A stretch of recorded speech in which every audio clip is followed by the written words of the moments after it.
What's up, everybody? We got some guests arriving who got firsthand knowledge of training camp today. Excuse me while I post these links.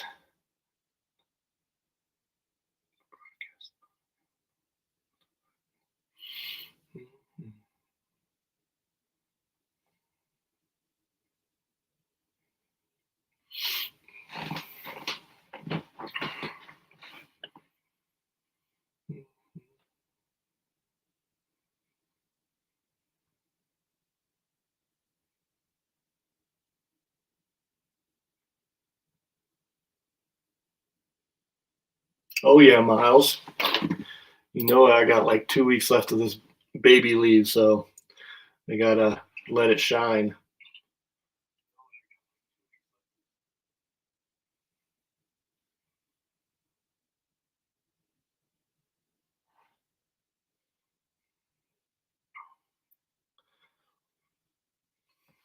Just stand by. Don't worry. They're coming.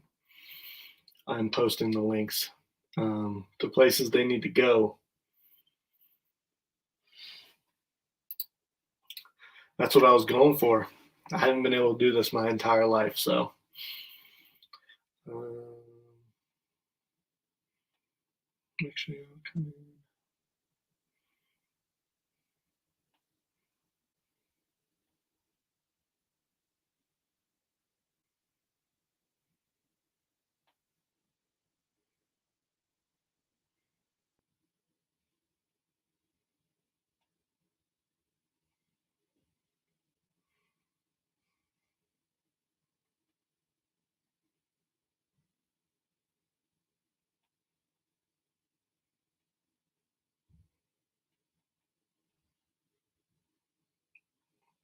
How you doing, Miles? It's been a while.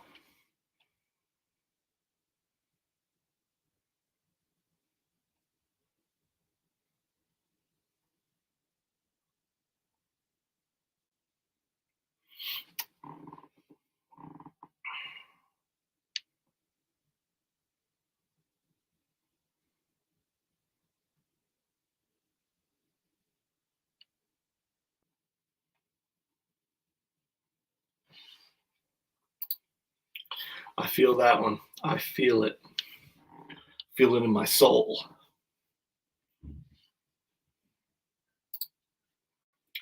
You know, that's part of they didn't sign us up for this when our parents decided to, make us, just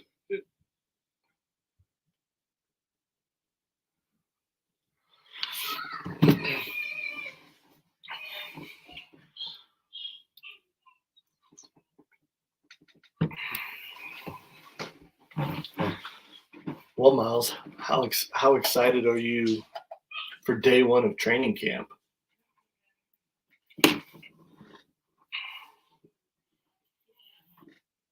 Speaking of training camp, we got the man, the myth, the legend who was there for day one. He's gonna be there every day. B-Wall. What's really good? I can't hear you. Oh, hang on. Can you hear me now? Nope. I don't think I have you muted. Nope. I had you muted. Wait. Talk what now. About now? Nope. Still can't hear you. Or maybe it's just me. Nope. Can't hear you. Testing. There you go. There you go. Oh, good? Okay. Sorry about that. It was really good. Well, I posted it to Twitter. Okay. We got one viewer. We got Miles in here. Miles is dedicated.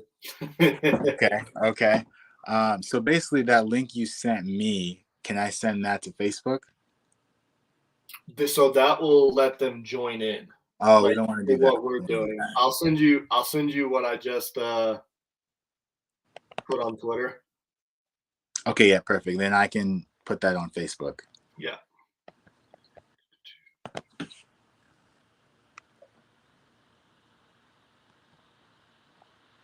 Here we go.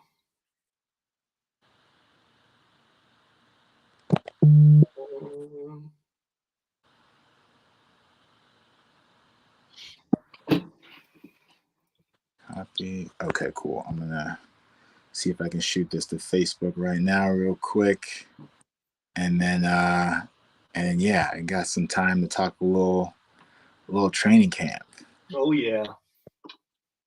Long day. You've been doing that all day on Twitter Spaces. Yeah, no, long day, just playing catch up. Right now, just getting back into the mix of things. I saw Joe Burrow got hurt, and so I was trying to catch up on that because I was driving home from Latrobe. But yeah, just a long day, but a lot of good stuff, man. Yeah, I guess it just came out that it's just a calf strain, so that's good for him. Gotcha. Okay, so nothing too serious. Yeah, it doesn't look like it. I did Gotcha. see Jalen Ramsey has to get surgery on his knee. I saw that too. So They said he'll it's miss not season ending. Okay. It's time to just wrap Kenny Pickett up in bubble wrap. Yeah, yeah. I mean, that's the biggest thing, man. Can we keep Kenny upright, the entire season? Because if he goes down, then we're gonna be in some trouble. Mm-hmm. Let's see Yeah. here. But today it looked like, at least on the Steelers end, knock on wood, it didn't seem like there were any major injuries. There was a scare there with Deontay Johnson for a second, but he popped up a few plays later and made a big catch. And so yeah, I think so far so good. Well, I think I saw that video on. I think maybe did you retweet the video? No, not the video. No, I just was tweeting about it. Yeah, I saw somebody tweeted the video of it. It was a nice route. Oh yeah, no, great catch, great route. I actually thought if he would have kept going straight, like just ran a go route, he would have took the top off and he probably was going to be open, but he decided to follow through with his route, made a great catch, jumped up and got it. It's just when he came down, it was a little bit of a tweak, scared the entire audience. Everybody gasped, but yeah, a couple seconds later he was okay, and so it worked out. All those people that gasp are the same people that are the ones calling for his head in the middle of the season. 100%. And so it was good to see him pop back up, and again make a big play, literally like a couple plays later. Yeah. Are you still on the Facebook screen or are you on here? Oh wait, can you not see me? No, it's black. Oh, that's why. Okay. Sorry about that. So basically I was trying to my fault. I didn't even notice I was gone. So basically I was trying to post to Facebook. That's why it was black. I'm on my phone right now. But again, maybe my permissions are off or something, but I wasn't able to post. And so what I can do, I got my laptop in front of me too. I can maybe try it this way and take your tweet. Because yeah, obviously the more the merrier, Yeah. Shoot, while you're on there, retweet the tweet on Twitter too. Oh yeah, no, I got that. Perfect. See if Because we can because if they're what's weird about this, like if they're watching on Twitter, anything they reply, it doesn't show on the comments. Okay.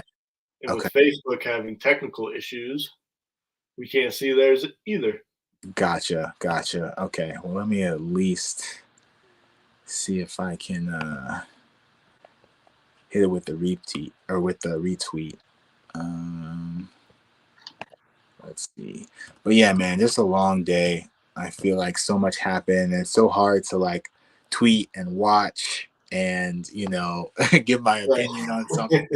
There's so much going on at all times, you know what I mean? But it's all good stuff. And overall, I thought it was a good day for a lot of people. I think it was Calvin Austin actually who struggled a little bit, as far as he had a couple drops today. They were all really, really tough catches. Like it would have been tough for anybody to make, but the fact that he came up 0 for 3, I think was a little bit of a letdown. But outside of that, I mean, Kenny looked great. Najee looked great. I thought McFarland shined out of the running backs. DJ had a great day. And as far as the O-line and D-line, it'll be tough to really give good insight or really gauge them until they put on the pads, Yeah. But that's mostly what I saw today, from everybody else. Yeah, it's hard to gauge those front seven without the pads on. Yeah. I mean, right now, I mean, the team sessions are 11-on-11, but it's basically a glorified 7-on-7. Right. Exactly. Which they did some of. There were some 7-on-7 today. There was 11-on-11. But again, it's just like you said, it's tough to really, really know who's putting in that work when there's no pads on. You know Yeah, what I mean? yeah, And so there was a lot of the skill position watching, at least on my end. And I can't wait to see what they end up doing with the back on backers drills. yeah, We didn't see any of that today, but obviously once they put the pads on, we'll see a lot more of that. But between that and hopefully more of the red zone stuff, which we didn't see any more or any of today, you know, camp are just going to keep getting more and more exciting, you know, and so pretty chill day one, but yeah, a lot to look forward to. yeah. I know that. I think it was last year, the first padded practice, they went immediately to 7 shots and then backs on backers. Exactly. Yep. And So so today I was expecting, even with no pads, to see the 7 shots, yeah, and especially early, and we didn't see any of that. And so that will be coming, definitely something to look forward to. But yeah, for now, for today, it was pretty chill. that's good. And the biggest blessing of it all is obviously no non-contact injuries, and we got to keep, because obviously with the Joe Burrow thing happening, that gets everybody on their toes. Right. Miles wanted to know, did you see any glimpses of JPJ, Pat Pete, or Trice? So what's funny is someone had asked me earlier what I thought of Corey Trice, and the more I thought about it, I don't even remember seeing him. Obviously, he was out there, but I don't remember. He had a quiet day, at least on my end. But I did notice JPJ was out there, and the 2 plays that stood out the most, he actually was guarding Calvin Austin. One play was slightly overthrown by Kenny, but Calvin did have a step on Porter Jr. And the other play was also on Calvin, and Calvin had a step on both Porter Jr. and Trey Norwood. Unfortunately, that play ended up incomplete too. Calvin just couldn't. He ended up kind of diving. He just couldn't end up corralling it all in. So I guess you could say no one completed a pass on Porter Jr. today, which is definitely a good sign. And so yeah, the potential is there as far as those 2, you know, gigantic corners. We got, hang on, before we get to that, because I did see some tweets on there. We got my esteemed co-host of the 3 Point Stance podcast joining us, USFL champion, D. Gray. And I think he needs to connect his mic because I can't unmute him. Test it out. Yeah, we can't hear you. It's all right. Same thing happened to me. It took a couple seconds. He just hopped off the war zone, so. That's it. But yeah, I saw one thing that stuck out to me, or 2, I guess, things that I saw on Twitter that really stuck out was obviously the first play of 11-on-11. We went deep to George Pickens, but we saw Pat Pete had the pass breakup. And to me, I know Patrick Peterson's a Hall of Famer, but on a young, upcoming, you know, what we expect out of George Pickens, it's good to see that he's keeping up with him. And then on the other side of it, it was good to see Joey Porter, because I saw one that he was stride for stride with Calvin Austin. Yeah. So taking it back to the Patrick Peterson play, because that got the whole crowd lit. Everybody was so excited. Peterson started off press coverage too, so it was just those 2 on an island. Yeah. And so Kenny drops back. He's actually under center, drops back and just launches it. What is maybe not surfacing across Twitter is that the fact that Peterson held Pickens. That's that veteran move. Yeah, clearly held. The whole audience was like, whoa, like, where's the quote unquote flag? You know, maybe he would have gotten away with it in a real game. Oh, there he is. Yep. Yeah. There we go. It was really good. Man, excited, man. Heard you down at Latrobe today in St. Vincent. Yeah, and at the hellhole, man. yeah, man. I was in the gutter, man, live in the trenches, and It look hopefully I can make it the rest of camp. I want to go every day. it looked like you at Latrobe right now. Look like Yeah, you ready, like you or with the wooden backgrounds right now. Like it's crazy, dog. Like me and Caleb was talking earlier about Latrobe. I was like, man, I don't miss that, bro. Like yeah, I miss the South Side, but I do not miss Latrobe, bro. It was a life of hell for me, man. Like as a rookie, yeah. man. Like I tell him I hit that rookie wall right there, man. Like sometimes it happened during the season. For me, Latrobe was the worst thing I ever felt in my life. Like I'm cool on that. I can only imagine just the dorms and how hot it is, and to kind of remember plays, and like I can only imagine. Bro, it's the most hostile environment, bro, and there's no one there, bro. You're in a room by yourself or maybe one person, bro. It feel like a million people around you all day. Like it's crazy. Like Yeah, Yeah, he was saying because obviously we had DeCastro and all them on the O line back then, and obviously they would get their veteran days off. Well, with D being the swing tackle, swing guard, he was the one filling in for them on those days. He said after a week, he was like, I can't, I don't want to do this anymore. bro, it was bad, bro. Like it was crazy, bro. It was bad. but And I'm like, it wasn't bad for everyone. It was bad for the guys who are a young guy, man. Like it was the most inhumane situation for a guy when you have an older O line like that, man. All those guys was like, it was Ramon's day, then it was DeCastro's day, then it was Al's day, then it was Matt Filer's day, and then you might have a couple days when BJ Finney might go out, then JC Haslam might go out, and I was like, okay, cool, like I'm not going out, dog. I don't give a fuck. I might have to down this field, but then I regret. I was like, man, like. Dude, like these dudes are going out, man, and it's like, bro, I'm about to. It was one day I thought I had heat exhaustion one day, man. I think I drunk too many bangs, bro, just to try to make sure I had the most energy all through practice. Man, I got the halfway there to our second team period, man. I thought about to hit the ground, dog. It was crazy. I'm talking about stuff was flickering, man. I'm over there beside John Nowig. My guy just retired, but I was down beside John Nowig. And I'm like, bro, him and Guimon. I'm like, I don't know, something going on. Big Zach Banner walk up. He was like, it was probably those banks. I was like, exactly what it was. So before you rejoined us, Brandon was just talking about some of our favorite Steelers in Pat Pete, George Pickens, and Joey Porter Jr. in their days. So we'll let him get back to that. Okay. I know you're tuned in for this. Oh, for sure. Yeah. So we were talking about the very first play on 11 versus 11. Kenny Pickett's under center, but he decides to go deep, and it's Patrick Peterson and George Pickens literally one-on-one. Peterson's press coverage, and it's funny because literally this week Peterson had come out and said that he loves Pickens or whatever, but he hadn't even had a chance to go one-on-one with him really, during OTAs or whatever in minicamp. And so to see that the first play was awesome. And so I will say Peterson won the rep. He ended up making a great pass deflection, but there was a minor asterisk there because you could see he clearly held Pickens. Pickens got by him.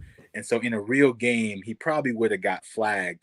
But the fact that he was able to recover and knock the play down, it was pretty cool just to see that whole play kind of unfold in that interaction. And so I'm sure we'll be seeing a lot more of that. And then with Joey Porter Jr., the two plays that stood out the most were really the two plays that I just remember the most from Porter.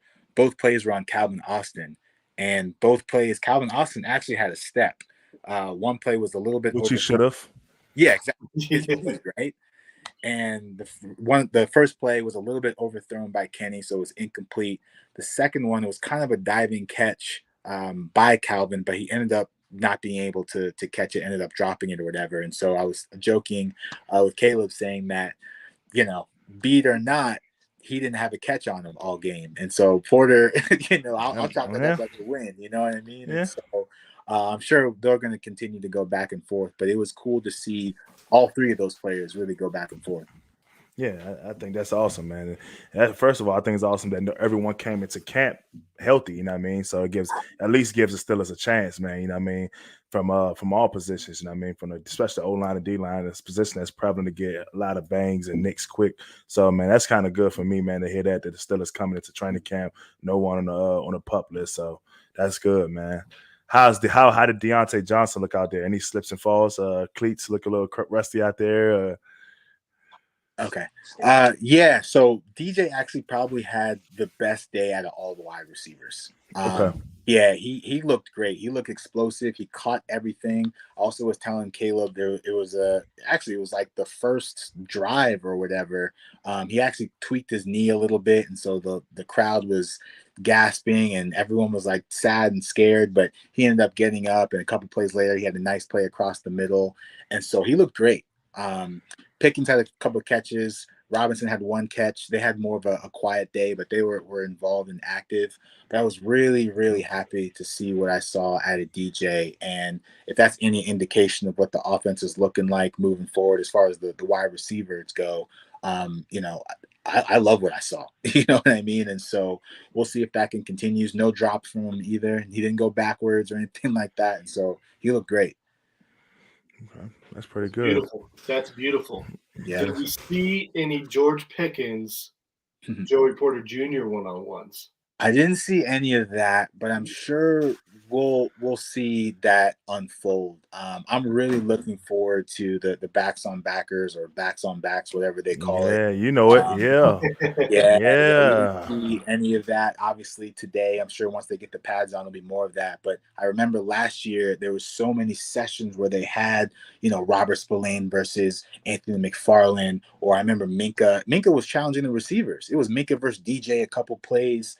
We didn't see any of that today, and so I'm sure, Well, hopefully, it's also day one, you know what I mean? exactly, Like, you know what I'm exactly, saying? Everything is day one install, everything is moving real slow just to get Mhm. guys flowing. A lot of guys coming from off season, some worked out, some didn't work out, who knows? So it's about getting them in the rhythm. And once those pads come on, it's like camera action, you know what I mean? And by the time they get to the middle of camp where they go scrimmage over at Latrobe Memorial Stadium, oh, it's on and popping. You're gonna see back on backers, you're gonna see it all, you know what I mean?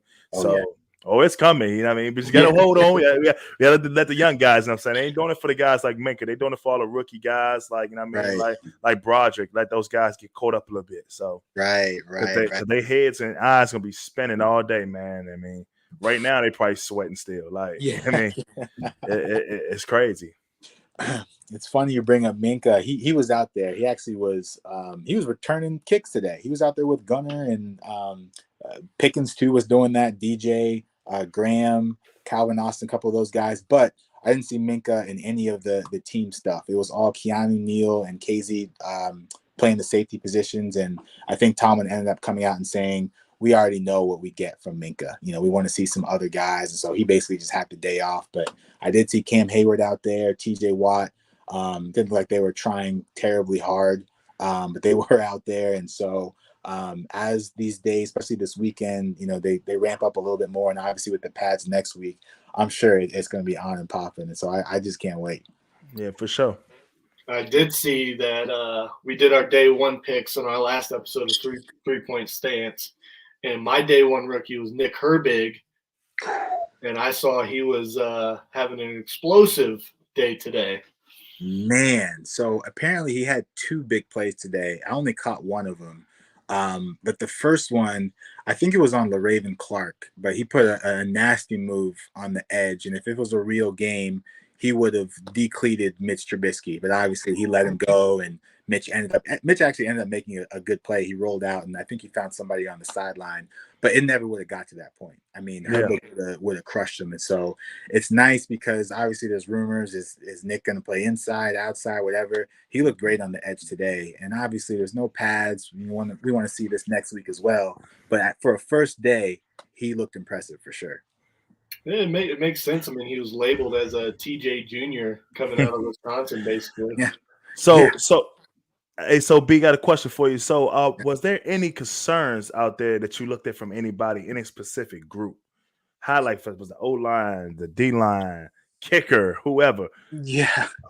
Well, Was there any concerns at any position group for you? so going into training camp, my biggest concern was the middle linebacker position. Okay.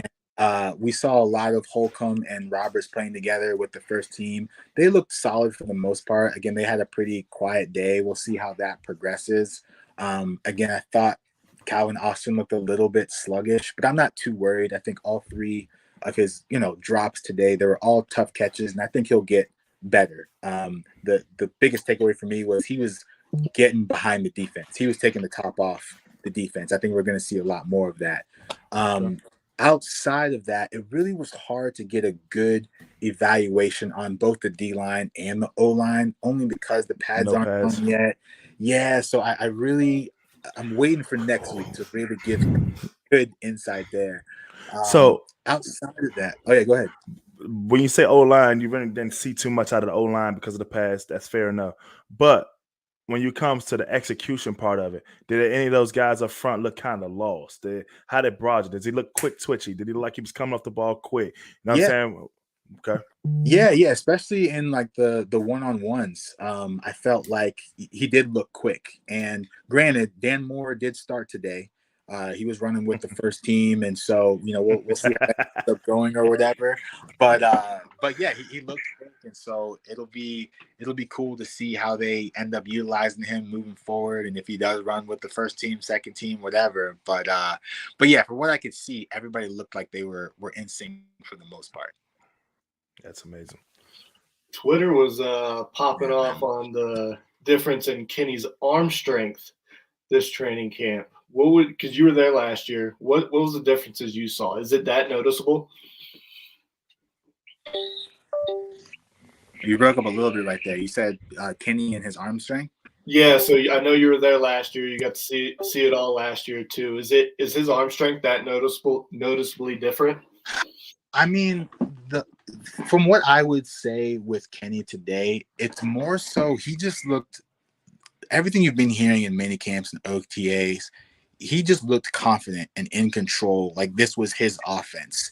And he did have a couple of deep balls today. And I don't know if it's any different from last year, but it was, for me, it was more insightful and cool to see that he was trying to open it up and he was taking deep shots, and there was a couple of big plays across the middle to Firemuth and Connor Hayward. Rodney Williams, the tight end, had a nice catch down the middle.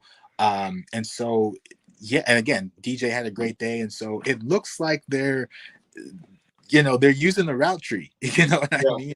So that was nice to see. But as far as does his arm strength look better than last year? I don't know. But did it look great today? Absolutely. That's all we want to hear.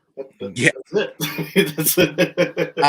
It put on a little bit more muscle, and again, he looked like he was in control of the offense. I don't know how much he was, audibling or calling his own plays or anything today. I think he was just out there executing, and yeah, he looked good. The whole first team looked good. Yeah, that's good to hear. That's So my thing is either the first team look good and the defense looks bad. Yeah, it's funny. I remember this time last year when Kenny came in. Again, he was a rookie and he was running with the third stringers or whatever. But the defense was just giving everybody fits. I mean, even I want to say it was even before the pads came on. But it just looked like the offense couldn't get anything going, and it took a while. And that was when DJ was doing his hold in, so he wasn't out there. I'm trying to think of Najee might have been hurt with his toe, so we might not have had our full guys out there. Maybe that's why the defense was dominating a lot more than they probably should have been. But today it seemed like the offense was kind of having their way for the most part, which I thought was fine. What y'all guys think about the new jerseys, man? With the sleeves, the colorful sleeves, and the I little was cute not stuff. feeling it. I like Maybe the trying hard. defenses. I like the defenses more than the offenses for sure, with the Yeah. yellow and 100%. the black sleeves. Yeah, I think so too. And again, maybe it'll grow, but first glance, I wasn't feeling any of it. It caught me by surprise when I saw them walking down there. I was like, they kind of look like the Oregon Ducks. Style wise, yeah, a little Yeah, bit. Yeah. Yeah. And so that Well, must be new because I don't remember that last year. yeah, it's definitely new. So I mean, it sounds like the secondary could be as advertised this year. They might be something serious. Yeah. Again, I want to see some more of Corey Trice. I feel like I didn't get a lot of good looks with him. But Neal and KZ, they looked aggressive, at least in the run game. They were coming up making plays. I don't think they were tested too much, deep shots or anything like that. Patrick Peterson and Levi Wallace, they were the ones starting on the outside. They both looked as solid as you can, for a day one, no pad type of day. But yeah, Benton looked like he was getting the first team reps at nose tackle. But yeah, I just want to see all these guys next week and see it for real, because it's hard today. You know what I mean? Yeah. Like, didn't look like there was too much effort as far as going extremely hard, except on the outside, corner versus wide receiver type of stuff. But yeah, overall the defense looks solid. That's good. And since she's carrying her laptop right now, we're going to make this a perfect time to add another Steeler Nation member into this live stream in Mackenzie Miller. My goodness. Wow. Give me a second. I'm going to my room. I'm sorry. No. You had to do it to me. No. Hey, y'all. How's everybody doing? We straight. Was really good. What did I miss, you guys? What have you guys been talking about? You missed the whole show. You missed it. All of it. Well, I feel like I'm on the outs. So can somebody tell me what I heard? It was pretty chill today. Nothing too crazy. Right? Yeah, so what's crazy too is they ended the practice about 20-30 minutes early too. Usually they go to about 4 o'clock, but maybe 3:30, 3:40 they wrap things up. But yeah, no red zone 7 shots today, no one-on-one type of stuff today. It was just really individual drills. They did a lot of special teams work, a little bit of 7-on-7, and then we saw a couple sessions of the 11-on-11 with obviously no pads. So I'm sure though from here it's just gonna continue to ramp up. And did I see something about I know it's day one, you guys, it's super, super new. Calvin Austin, dropping the ball. I mean, he's rusty, you guys. He's going to be rusty, right? People are were they over-analyzing that or something? Because I feel like that's just something to overanalyze right now. So I saw 3 drops. Okay. I will say, though, they were all tough catches. They were all very tough catches. One might have been a little bit high to me. I thought he could have came down with it. Another one was a little bit behind him. Not a great throw. I think it was from Mitch. I thought he still could have caught it, though. And then the other one, he had burned. I shouldn't say burned, but he had a step on Joey Porter Jr. and Trey Norwood. He kind of dove toward the sideline. He had his hands on it. He couldn't come down with it. So they weren't wide open, 2 hands on the ball, I just looked away and dropped it type of catches or drops. They weren't anything like that. They were all tough. But you would like to see at least, him come down with 1 or 2 of those, Right.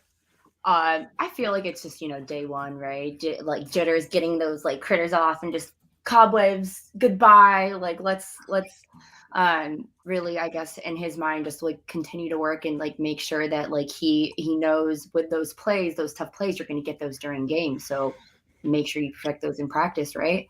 For sure. And honestly, my bigger takeaway from the drops was the fact that speed is back and it's real. And he was blowing by everybody that was guarding him, at least from what I could see. And so once the completions, pick up, that's a deep threat that I think we haven't had in several years. And so that was the bigger takeaway for me, to see that and know that, okay, that's the bigger story, I think, is that we've got a guy that has finally got some deep threat speed. Speed is huge. I remember earlier, during this offseason, wasn't Patrick Peterson talking about his speed and how it's ridiculous. So that gets me excited, especially if we do use him for kick returns. How they're saying they could possibly see him show what he's got through his speed through kick returns. So maybe that'll be something that we can really see him utilize to his talent the most. Yeah. And what's cool too is I did see it was Gunner kind of leading the way, but it was Gunner, Calvin Austin, Alfonso Graham. I want to say Bird, but honestly, I don't even know if I saw him returning that much. And then randomly Pickens and DJ were catching punts and kickoffs too, from the machine that spits out the ball or whatever.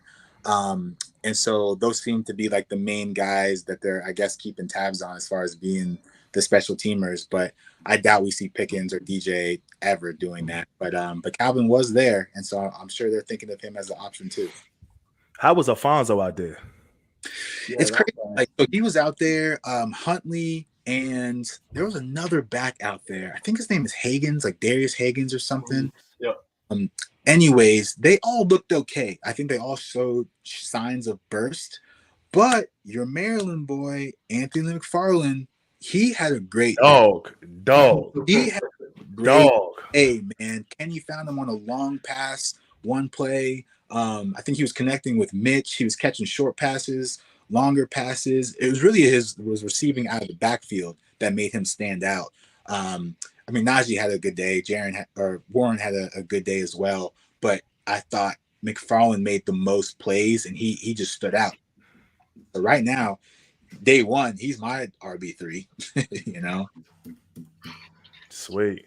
Yeah, that's what it seems like. That's the So that means constant Fonzo's out. training camp theme though with McFarland. So hopefully, I mean, he turned it into game action last season, but I think that RB3 spot's going to go to whoever can produce more on special teams.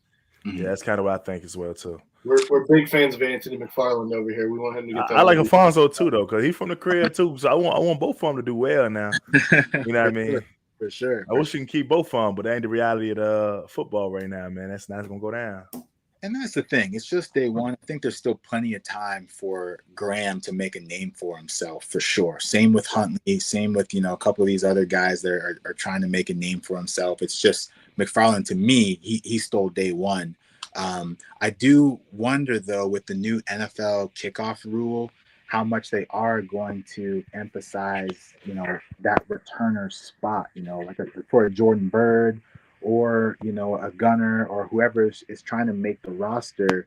If the Steelers end up saying, we're just going to take it at the 25 every single time, do they need to invest another spot in a guy like Gunner or Jordan Bird or whatever? And so I'm curious to see how they go that route, because obviously you guys know the receiver position is so deep. I mean, didn't even mention Hakeem Butler or like Dez Fitzpatrick, and it's just, I don't know what they're going to do, but it's a good problem to have.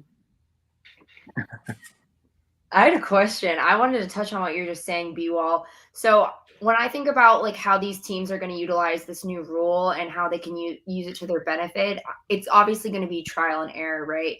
And I'm just thinking, if I were Coach Tomlin, do you see him being the coach that would take a knee, like go to the 25-yard line every single time? Or do you see him kind of trying to utilize this to our advantage in a way by having someone like Calvin Austin with speed, trying to figure out ways that like we can use it to our advantage when maybe other teams around the league will just result to taking the knee, right? So I don't know if, we know Mike Tomlin's smart. We know he's cooking something at all times up there. I'm just curious how we're going to see that play out, because I feel like Tomlin's he's not going to sit back and just say, let's just make it easier for us and get 25 yards instead of 20. I mean, D, I'd love your perspective on this too, but obviously we haven't had the best return game over the last couple of years as far as our average, and we haven't had that really explosive guy in the kick return game, I feel like, for several years now. I mean, honestly, I don't even know in the Mike Tomlin era if we had that guy. I guess I would say, shit, last time I remember someone being good was probably when I was there. It was probably Ray McLeod, and I think he had potential. He was pretty good. He had good potential of being something good, but of course his time wasn't there long enough to actually make his name as a dominant kick returner. For sure. We had Steven Sims too. Yeah, he was pretty solid. Guys that have shown flashes, for sure, but for me, I don't know if, again, that's going to be a position where they do look at, okay, here's an extra spot just for that, only because they do have an option just to, we stick Connor Hayward back there, fair catch and take it at the 25-yard line. You know what I mean? So I don't know, but I know for guys like Jordan Bird, Gunner, and some of these other special teams guys, they want and need that type of spot. You know what I mean? And so it'll be curious to see if they do make a big enough impact to maybe sway the coaches, being like, hey, I can be a guy that can, take these returns and turn it into something. You don't need someone just to fair catch it. Like, let me prove that I can do something with it. And so right now, I'm not sure we have that yet, but it's early, And kind of talking about special teams, one of the bigger battles in training camps that I saw you were tweeting about the punter position a lot. Ooh. And we did who we thought would be our surprise cuts, and one of mine was Presley Harvin. No, poor Presley. My biggest thing is like, man, like, you know, man, it's football. They, you know, punters, man, you was at practice day. You see what kickers and punters do. They on the side talking about Pokemon and talking about when their next wedding is and all this crazy stuff. So they don't actually get time to actually go bang themselves. They never would do that. So my thing is like, if both of them are having a great kicking game, this preseason game, they're having a good kicking battle. How do you choose which one? Because I mean, let's be real. I don't know how hard kicking is. I mean, I'm just saying, if they both are having great punts, man, it's hard to say Presley you out. You know what I mean, or the other guys out. You know what I mean? How do you do that? But we know how we do an 11-on-11 ball. Like, you know what I mean? If you're getting ran over every day, you're up out of here, dog. You know what I mean? So, but kickers, that don't happen to. So it's like, I don't know. I mean, that's gonna be a tricky spot, man. That's tricky. Yeah. No, today, again, it's day one. You know, don't take it too heavily or whatever. But from what I saw, it looked like it was more of the same from Harvin. You know, he boomed one for 50 and then one that, and maybe he was specifically trying to work on directional kicking, but it looks like he kind of just, you know, it might only went for 40 yards and end up going out of bounds. Whereas, so it was kind of back and forth. Whereas, with Mann, his hang time was excellent all day today. It was up there, but it didn't seem like he had as much consistent power as Harvin did. And so, again, it's only day one. I hope that ends up, you know, kind of figuring all that out. But today, it just seemed like it was more of the same with an inconsistent Harvin and a not so powerful but good hang time Brandon Mann, if that makes sense. Which I think hang time is kind of what they're going to be looking for. Because how many times last year did we see Presley Harvin kick it with no hang time and they were able to get like a 20, 30-yard return? Right. But I do think if that battle's close, I still think they go with the guy they drafted. Yeah. I could see that. You know, I feel like the Steelers have been really good at being patient with a lot of their players. You know, Presley Harvin is a great example of that. You know, I look at a guy like Kendrick Green, who looks like he's battling for the backup center position right now. So, like, they're trying to be patient with him. I'm just trying to think of other players that, like, haven't had the fastest start to their season, but they're still around. You know what I mean? And so we're seeing that with Harvin right now. And so hopefully he can get better as training camp goes on. But today, it just, to me, my first impression was it just looks like the same old Harvin, you know? I know Chase Claypool wants to know, did they have music playing during practice? Yeah, they did, but only during warm-ups. Warm-ups. Essentially, that was pretty much it. And that was Ben's rule. Ben ain't play with no music. We ain't do no music during practice, only doing warm-ups. And that was probably it. You might get a little extra more music on Fast Fridays, but other than that, that's cut quick. That's cut quick. Yeah, it's more of the same again because it was barely any music. Again, just when they were stretching, warm-ups, like you said. I gotta say, as a player, bro, like no music during practice. Though, I'm kind of with Claypool, bro. It kind of sucks the life out of practice, especially especially like, man, you know what I'm saying? It's a hard day, it's Latrobe, bro. Like, you know what I mean? It's already bad enough you there, bro. You don't get to hear no new music out. Like, I mean, music does help some players. You know what I mean? It helps you calm the brain sometimes practicing out there, especially when you have a long day, especially guys up front. You're getting wore out all day by TJ. And the last thing you want to hear is someone just screaming all day. Like, you hitting that complete silence and screaming. Complete silence and screaming. It's like, bro, this is suck, bro. This sucks, bro. Like, so yeah, wasn't too much of that today. You know, looks like it's more of the same of how it's been, it sounds like. So boy, no music make practice feel like it's forever, dog. But yeah, so all enjoying themselves, you know, for the most part. So what did you see from Cole Holcomb? Did he look explosive off his ankle injury? He did. It's funny. He actually was the third player out in the field today after Muth was first, then Joey Porter Jr., then Holcomb came out. So he was out there early. And he kind of had a quiet day. Same with Roberts, same with Robinson. But nothing that looked like they were getting blown off the ball or looked out of place or anything like that. They looked solid for a day one. And it doesn't look like anything was hindering Holcomb as far as his what was his ankle or whatever. I think he had the same injury Larry O did. Oh, okay, interesting. I think. Gotcha. So yeah, he looked quick today, and so it'll be interesting to see. If he can put it all together next week with pads on and actually make some plays. But he looked aggressive toward the ball, at least for today, but nothing truly like crazily stood out today. Yeah, that's good to hear. And I know, obviously, you said Minka didn't really practice today at all, which makes sense because they just brought in Keanu Neal, so he's got to get familiar with the ones because I'm sure he's going to be getting a lot of reps with them, either in dime back or safety or whatever they're planning on doing with those three safeties. I heard Norwood looked decent today too. Yeah, the only play I remember from Norwood was the play where. I think you're covering up your mic. Oh, sorry. I thought it was me for a second. But the only play I honestly remember from Norwood was the play where Calvin Austin had a step on both of him and Joey Porter Jr. And again, the pass ended up incomplete. But I don't remember too many other plays from Norwood. Not to say that he had a good or bad day. That's the only one I can remember.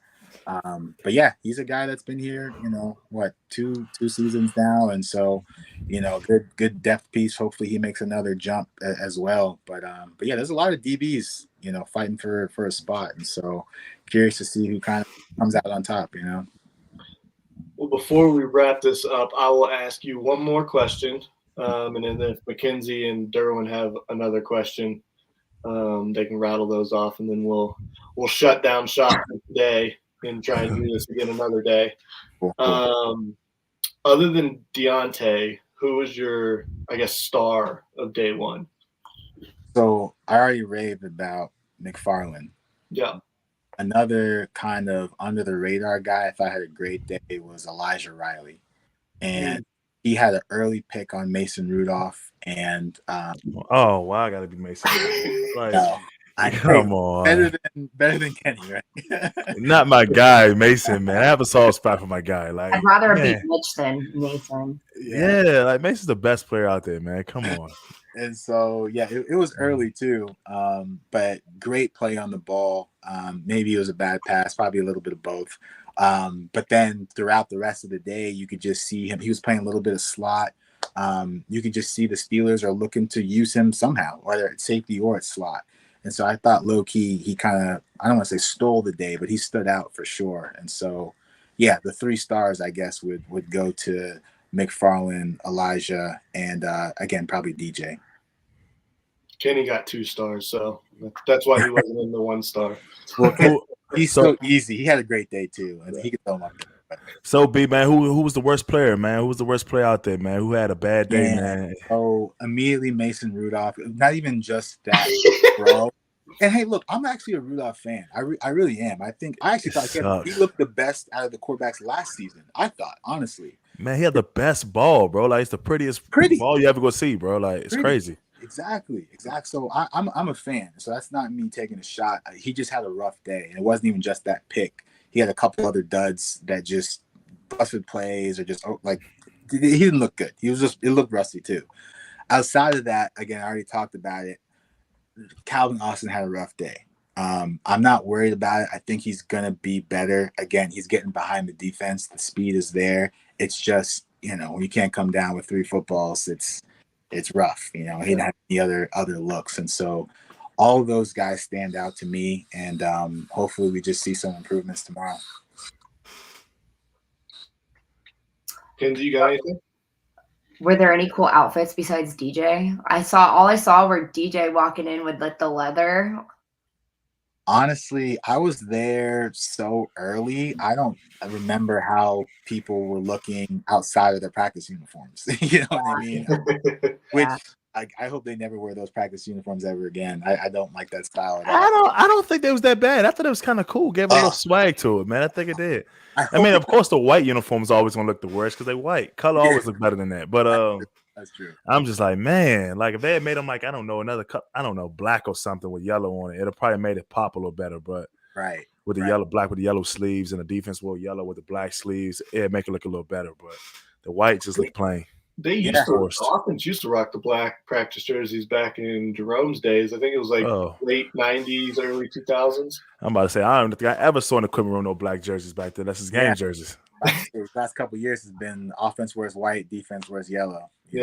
Bold. And so, but yeah, those are the guys that stood out and didn't stand out. How is my boy Patty P?